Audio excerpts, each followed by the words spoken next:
Hello and welcome to another FAQ Monday. I'm your host, Fluff. Thank you so much for spending your morning, afternoon, or evening with me going over the questions. Let's just get straight to it, shall we? Let's go. Think you'll ever tour with your Sabre or maybe one of your Les Pauls? Ooh, good question, Nick.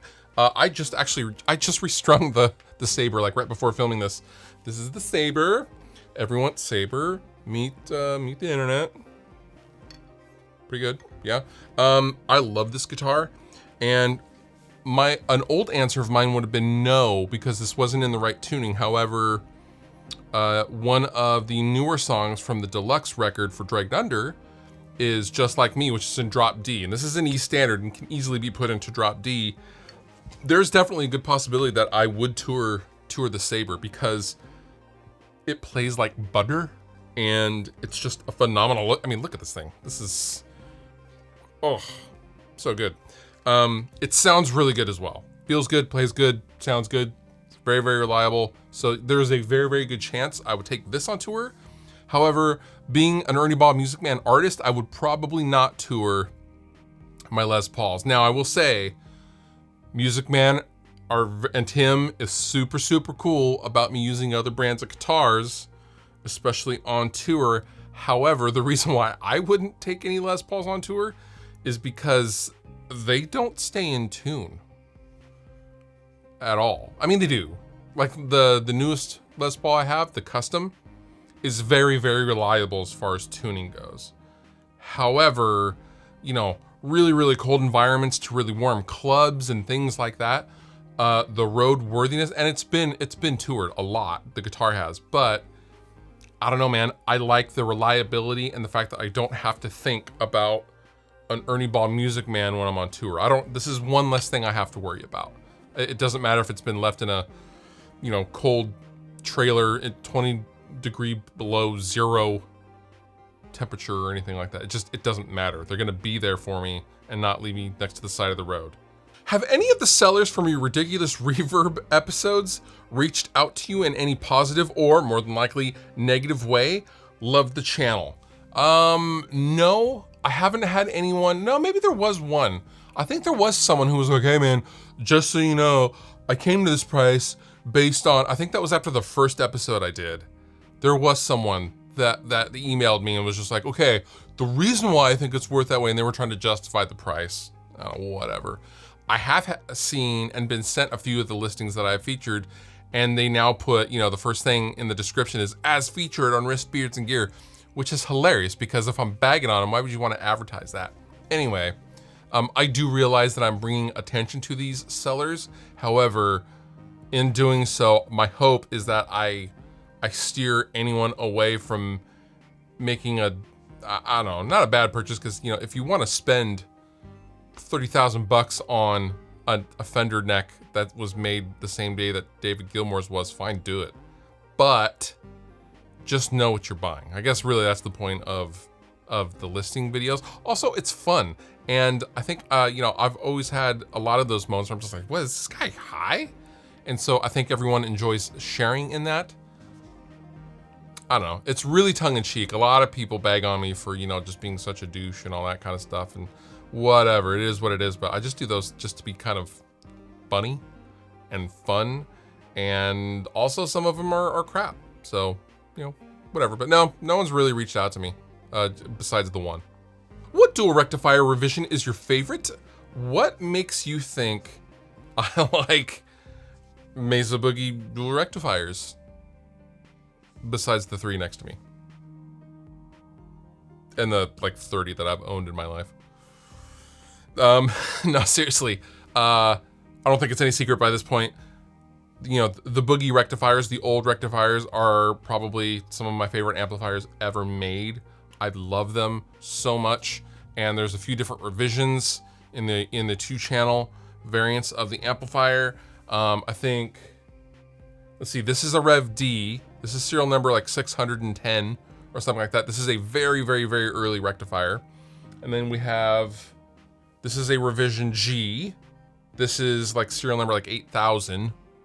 And then this is a Rev F. This is like the highly coveted, this is the Rev F on the bottom here is what people would consider the best sounding rectifier of all of the revisions, because it's a lot like the G, but it's a lot tighter, a lot more immediate, and not as dark and flubby. Me personally, I actually like the D or the F. I kind of bounce back. It really depends on the tube set that you have in them, because changing out the preamp tubes will determine how fizzy the amp is or how tight the amp is. And before you guys comment, yes, tubes do make a difference in a lot of amplifiers. Not all of them, but a lot of them, they make a wild difference, especially in the rectifiers, in the preamp section. So for me, I don't know, it'd be either F or D. If I had to choose right now, it would probably be D, because it has that upper mid thing that the F doesn't really have, and it's very 80s sounding. It's pretty aggressive as well. So right now I would go ahead and say Rev D with an asterisk and say maybe F. But yeah, I'm trying to get an E. I'm trying to own all the revisions, but we'll see how that goes.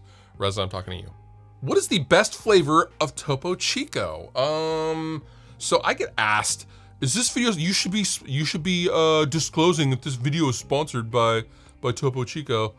No, I am an endorsee of Topo Chico, and I work with them on other stuff. However, no, they are not sponsoring the FAQ Mondays. I have a fridge full of them, and yes, I do enjoy them and I do drink them. However, the best flavor, in my opinion, right now I'm drinking a lime. I really like the lime, but I would have to say the grapefruit is the best Topo Chico flavor.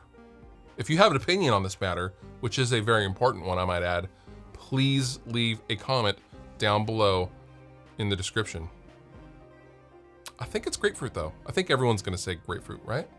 How sick is the new Daphne Blue Stingray RS?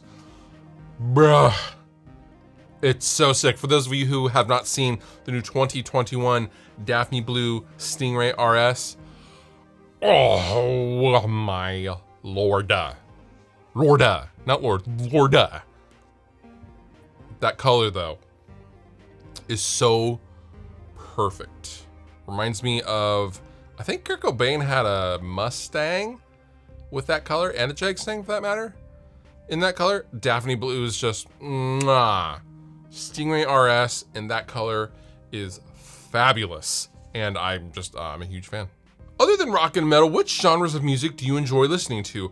Hope you're doing well, dude. Well, thank you, Dreadboy. I hope you are well and healthy as well. Oh boy, that didn't work out the way I thought it would. Other than rock and metal, I actually really love a lot of 90s alt stuff. I love Oasis. I love Oasis. I always did. Funny story, back in the day, me and my friends would always, we would listen, have our Alice in Chains, and we would have Tool's Undertow CD. And I was always like, when Oasis came out, I was always embarrassed to let them know that I liked Oasis.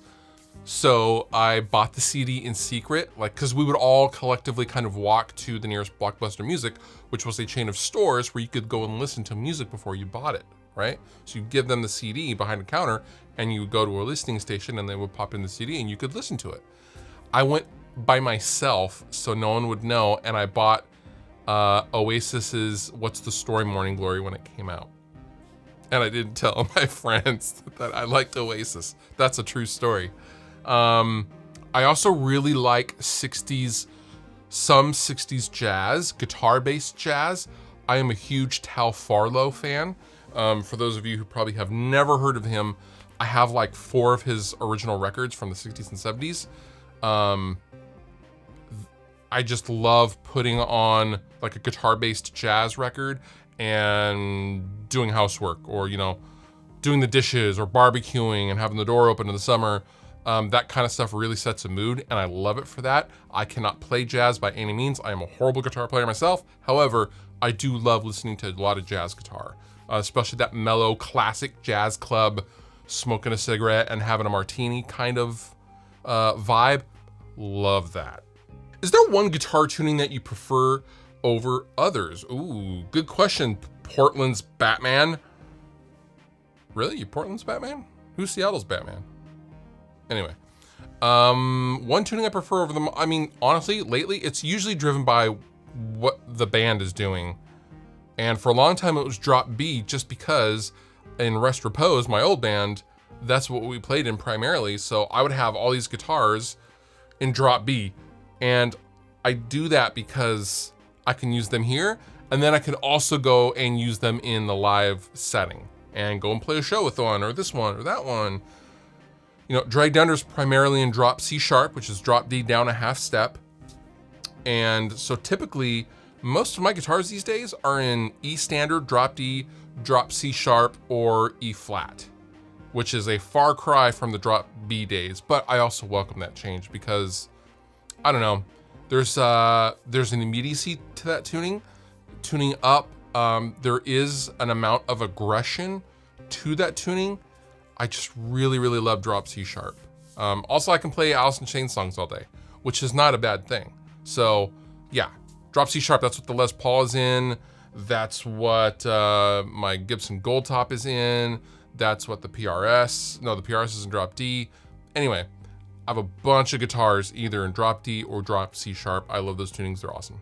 And that does it for this episode of FAQ Monday. If you have a question, feel free to either leave a comment down below or get at me over on Twitter, and maybe we will feature you in a future episode of FAQ Monday. And with that, fluff out. If you enjoyed the video that you just watched, please consider subscribing. It helps me, help you, and then in turn you get more stuff to watch. And also, I have all sorts of stuff down in the description of this video. Sweetwater giveaway stuff, there's all sorts of links to all sorts of things, so consider checking that out as well if you're gonna hang. But if you don't hang, all good. I still love you.